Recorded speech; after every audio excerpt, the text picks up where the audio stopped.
Për masat e situatës nga përmbytjet në Ballkan, që janë cilësuar si më të rëndat në dekadën e fundit, rrezikojnë të rriten pasi vërshimi i ujrave kërcënonte termocentralin Telsa në Beograd.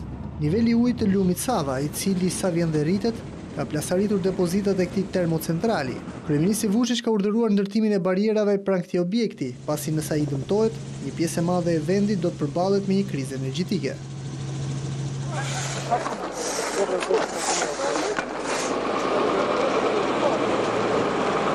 Deri më tani në Serbi dhe Bosnjë janë konfirmuar 20 viktima. Autoritetet thonë se rreth 1/3 e Bosnjës në pjesën verilindore është në ujë.